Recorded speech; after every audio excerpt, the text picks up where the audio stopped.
This video is about clause types and speech acts. It's mainly about clause types.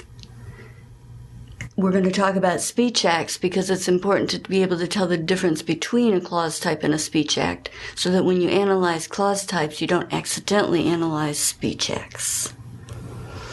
This will help you with the exercises in Chapter 9, especially number 1 and number 5. We're only going to talk about main clauses. We can talk about clause types of subordinate clauses too, but we're going to do that in a later chapter.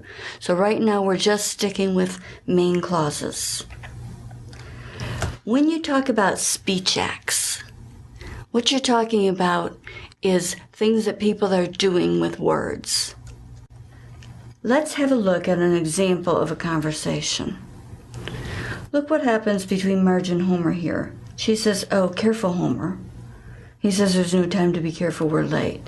So in the first exchange there, we could summarize that by saying, Marge advised Homer, or Marge warned Homer, and Homer disagreed, or Homer refused her advice or her warning. And then what did Marge do next? She excused herself, or she apologized to Norman, right? And then Homer did something. He said, "Hey, Norman, how's it going?" We could say there that what he did is he greeted Norman. Now, you could say that he asked Norman a question, and that wouldn't be a lie. But it's not that you really want an answer to that question. Usually that question's just a greeting. But, asking a question and giving a greeting are both speech acts. Let's not be so picky. And then Homer says, "You got dragged out here too, huh?" We could say he made small talk. Or we could say, again, he asked Norman a question. I'd probably say that. Okay. And then there are more speech acts that follow. Here's my analysis of the speech acts in this conversation. You can see Skinner going, "Wasn't that wonderful?" You could say he asked the audience a question. What I would be likely to say is he elicited praise from the audience. He doesn't want them to say no. He just wants them to say it was wonderful or clap their hands. He could have, been eliciting applause. We could say that. He does an introduction. We can say that with some certainty. There are more greetings. There's a girl saying what she claims to be German for Merry Christmas. What would we say that she's doing there? Is it a special kind of greeting? You could say that. She's giving a holiday greeting. You could say that she's wishing somebody, A lot of times we say something like, "I wish you a Merry Christmas." And what we did there is we just, wished the person well. With speech acts, there's a lot of latitude. We can disagree about what the person did, right? The person might be able to tell you what they were trying to do anyway. It might not be the same thing we hear them doing. And several answers might be right if you're asking about speech act. Because a speech act is about what we're doing with our words. What did our utterance just do? And our utterance doesn't have to be a complete clause. Marge said, "Oh, careful, Homer." This is not a clause, right? There's no verb in there anywhere. Nevertheless, she did something. She said something and she did something. If we're doing a speech act analysis, we can talk about what she did. We can always talk about what people did with their words, assuming they were having a real conversation. They were communicating genuinely and not just making up examples for a class or something. We can always talk about things that people do with their words. And if you're interested in talking about that, what this kind of analysis belongs to is a field of linguistics called pragmatics. This is not actually a grammatical analysis. It has nothing to do with grammar. It has a little bit to do with grammar, but you're not analyzing the grammar. What you're analyzing are the speech acts, and it's part of a field of linguistics called pragmatics that talks about how people actually use language. Not how you put together a sentence out of its elements, but what you're doing in real life with your language. So if you find this interesting, if you would like to talk about speech acts more, you may very well be interested in pragmatics, and I recommend that you try to take a class or read a book on it at some point. It's a fascinating field. It's not actually grammar. So we're not going to do speech act analysis in here except for the purpose of separating it from grammatical analysis and demonstrating that a speech act is not a clause type. Clause types we can tell by the arrangement of grammatical items in a clause. Completely different from what people do, right? It's all about form. It has nothing to do with meaning or purpose. You could actually, if you were given a clause type, in Russian, if you were given a clause in Russian and you didn't speak any Russian, but somebody told you what each word meant and what form each word was in, like this is a plain form verb, this is a plural noun, and then they told you the rules for making a declarative clause, you could actually look at that clause and tell whether it was a declarative clause in Russian without understanding a single word. Because it's all about the form. It doesn't have anything to do with meanings. So here are the clause types that this chapter is going to deal with. And if we look at the features, you'll get an idea what I mean when I say it's all about form. These are the parts of the form that distinguish the clause types from each other. These are the main ones that they're talking about. There's a list of minor ones at the end of the chapter, but the chapter mainly deals with these 5 main ones. There are 2 kinds of interrogatives, closed and open. And in the closed one, the auxiliary comes before the subject. And in the open interrogative, that's also usually true, but there's a special case for the interrogative phrase being the subject, because open interrogatives also have interrogative phrases, which closed interrogatives don't. Imperative clauses are marked by having no overt subject if they're second-person imperatives. Their verb is in the plain form, and even when their main verb is be, it is negated with do. So we say, don't be silly. Exclamative clauses have a what or a how phrase at the beginning.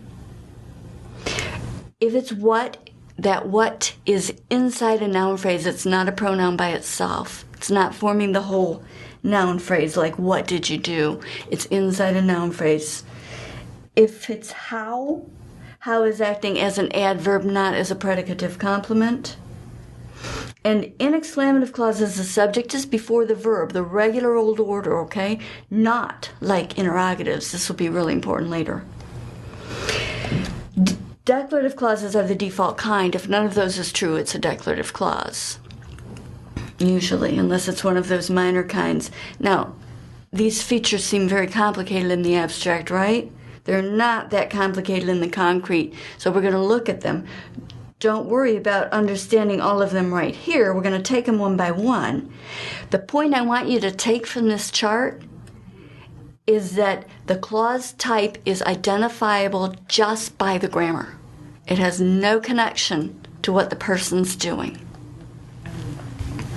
If a person's asking a question, does that mean that they're using an interrogative clause? Maybe, maybe not. It gives you very little clue. I mean, it gives you some clue. We often use interrogative clauses for questions, but you do not know if the clause is interrogative until you've analyzed it for grammatical features. That's an example. Let's do the declarative ones first. This is the default kind. So here you go, declarative clauses. Do you see the subject and the verb in the normal order? You got dragged out here too, right? The last one? That one's very clear. You is the subject. In the third one, I'm working up from the bottom. In the third one, the subject is Santa servant Bruprecht, and then gives is the verb. In the second one, that is the subject, is the verb. Okay, that is a pronoun sometimes, remember? Very often it's a pronoun. In the first one, it's weirdest of all because the subject is actually there and it has no meaning. Nevertheless, in English, there has to be a subject. The verb is, And you can't say no time to be careful is, so you say there is no time to be careful. There is a subject because there has to be one if there's a declarative clause. And then, did you catch what happens after that declarative clause? There's no time to be careful. There's another one, right? We are late. We're late. Another declarative clause. Subject, verb, PC.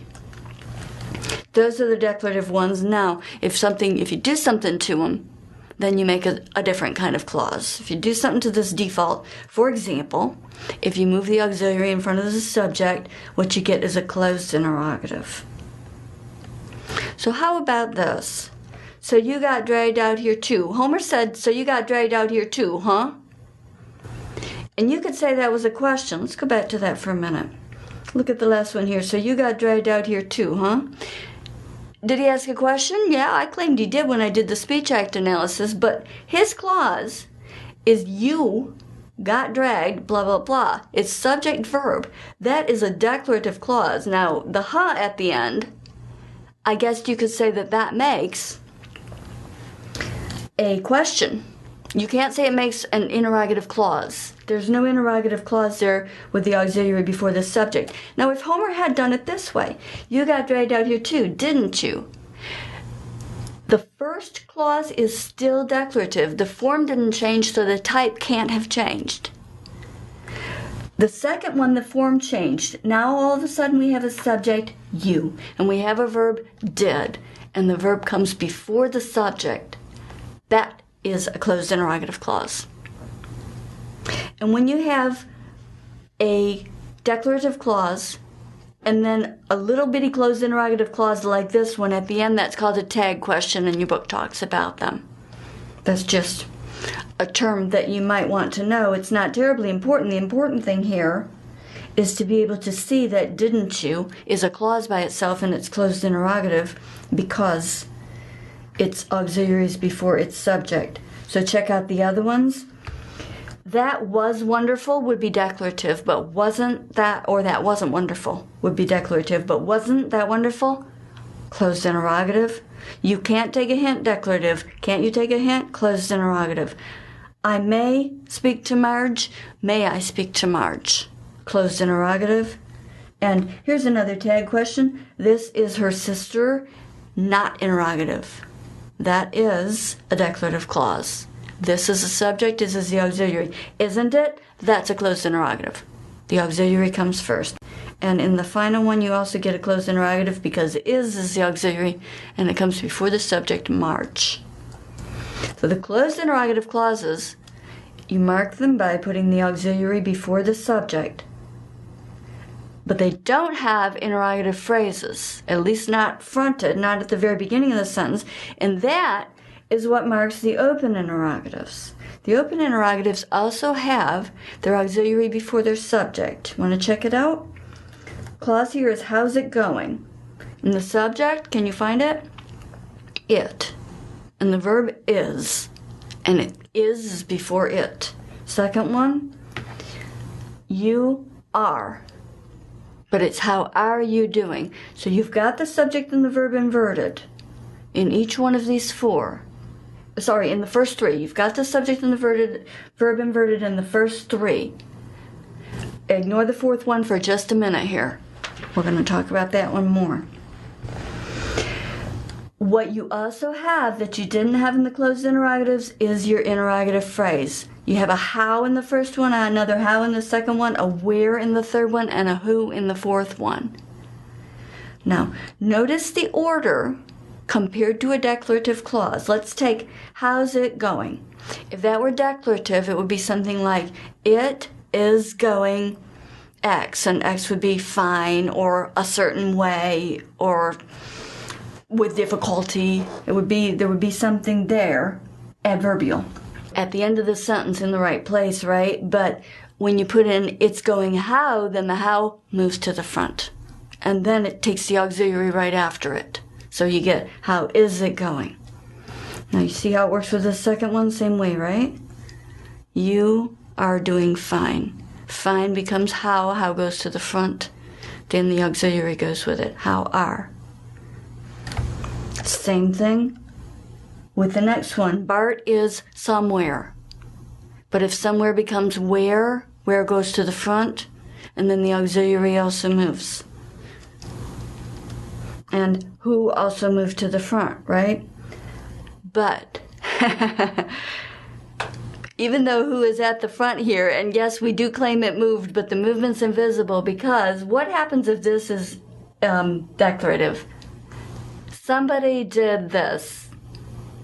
Who did this? The change is not visible. The somebody is already pretty much at the front. The movement is something that you don't even need to worry about. It's only in the structure that you can't see. Not coincidentally, the auxiliary verb does not go in front of the subject. There is something about the fact that the subject here doesn't have to really move anywhere when it changes to an interrogative phrase that makes it the case that the auxiliary verb also just sits right there where it is. So, in sum, if you talk about open interrogative clauses, you can say that they have an interrogative phrase at the beginning. They have subject auxiliary inversion, but if the auxiliary phrase is the subject, then there's no inversion. You can still pick them out, right? Because they'll have that who right at the beginning. Or a what. Sometimes a what can be a subject too. Whatever's the subject, it'll be right there at the beginning. I don't think you'll have any trouble distinguishing these from declarative clauses. They're a little tricky to distinguish sometimes from exclamatives, so we're going to focus on that in a minute. But for right now, let's do the imperatives. The second person imperatives is the most common kind. Pardon my galoshes. If this were declarative, what would it be? You just added something, right? You pardon my galoshes. Like, every time my galoshes get in your way, you pardon my galoshes. But it's imperative, so the subject isn't there. You're very familiar with these, I know, but you have to keep this in mind because it's easy to confuse imperatives, which are clause types, with directives, which are speech acts. You can give somebody a command by using an imperative clause, or you can give them a command or a suggestion or a request or any other kind of directive in a whole host of other ways. So if you're asked if something's imperative, don't think about whether the person's giving a command. Think about, is there a subject there?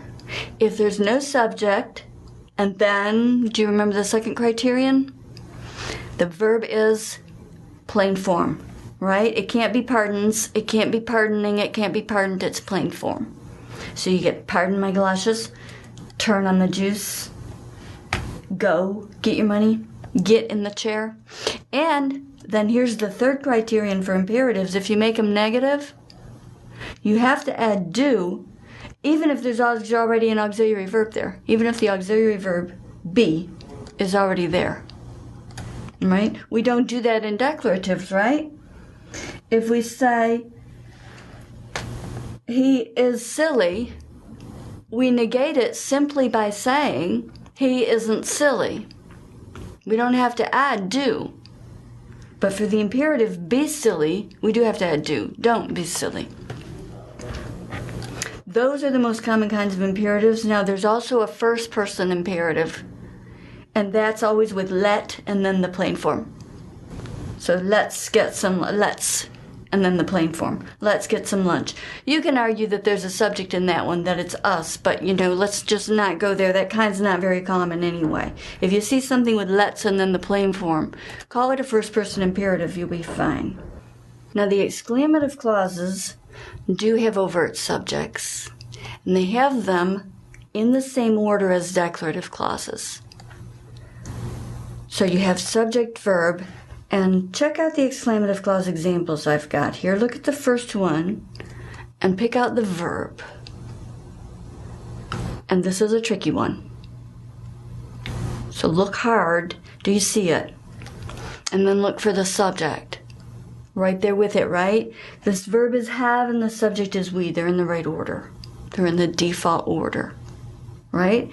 It's not have we got. What little mess have we got? It's what little mess we've got. All right, the next one, This verb is drove, and the subject is what rage? Subject verb. The third one is were, right there at the end. Its subject is they. So the subject is always coming before the verb. That's different from the interrogatives, right? However, like the interrogatives, they start with something that looks like an interrogative phrase. You can call it an exclamative phrase if you want to distinguish. It's really not quite the same because the interrogative phrases, there's about 6 or 7 words I can start with, right? Who, what, when, where, why, how, all of those. But the exclamative phrases, they have to start with only one of two, either what or how. So when you're trying to distinguish them from interrogatives, if they start with anything except what or how, if they start with when or who or anything like that, they have to be interrogatives. That's your first clue. The second clue is the word order, the subject-verb order that we just talked about. Interrogative clauses are verb-subject, exclamative are subject-verb. Then we can look at some characteristics specifically relating to what and how. With what, you have the very interesting case that, okay, first of all, it has to be in a noun phrase. It can't be the whole noun phrase by itself. It can't be a pronoun. So, for example, with the first one, you couldn't say, what we've got here. That sounds ridiculous, right? You can say, what a little mess we've got here, because what a little mess is the whole noun phrase there. What is inside the noun phrase and the head is a mess. Similarly, the second one, you've got what rage. It's not what by itself, it's what rage. And in the third one, it's what wonderful writers. And then the interesting thing about what being in those noun phrases is that if it happens that the head of the noun phrase is singular and countable, you can always tell just by looking at the noun phrase whether it's exclamative or not. Do you see which of those 3 first ones has a head that's singular and countable? Can you find that? Writers is plural, right? Rage is uncountable, at least in this case. But mess, 1 mess, 2 messes, this is countable, right? Now, do you see the distinct difference between the phrase, what a little mess, what rage, and what wonderful writers? Do you see the one extra element? The indefinite article, right? In an exclamative clause, if what is inside a noun phrase with a singular countable noun as its head, you always have that indefinite article. If you don't, you'll have an interrogative clause. See an example in a minute. The thing about how is that it needs to be adverbial, so it can't be a predicate complement. So if you remember, we looked at the interrogative, how are you? And how there was a predicate complement, right? It was you are how. If the sentence were you are fine, the declarative, then fine would be the PC, right? The be verb licenses predicative complements. And that's an adjective, so it would be the predicative complement. If you replace it with how, it still has the same function. Even when it moves to the front of the clause, it still has the same function. So how can be a PC in an interrogative clause. It can't be one in an exclamative clause. You see this? It's not, oh, how my life was. That doesn't even parse, right? That sounds like I don't speak this language as my first language. How different my life was, that's good. Because how is an adverb to the head of this phrase, which is different. Now, the whole phrase is a PC. I'm not arguing with that. My life was very different. It's a PC. How different my life was, it's still a PC. But how is not a PC by itself, like it can be in an interrogative phrase. It's inside this adjectival phrase. Check out another kind that's very common. A real common kind of exclamative clause starts with how many. How many secrets I gave away. Right? I gave away very many secrets. That's the declarative. And very many secrets. I gave away very many secrets. It's a direct object, right? But secrets is the head of that phrase, and how is modifying many, and how many is modifying secrets. So it's adverbial. How is adverbial? So when you have cases like, what a little mess, you know for sure that it's exclamative. And when you have the auxiliary before the subject, you know for sure that it's interrogative. So let's compare some exclamatives versus interrogatives where we can tell them apart. What a little mess we've got here. It doesn't matter what punctuation I put on the end of that. You may want to put an exclamation point. You may want, in the script they had a period, but it wasn't the official script. It doesn't matter.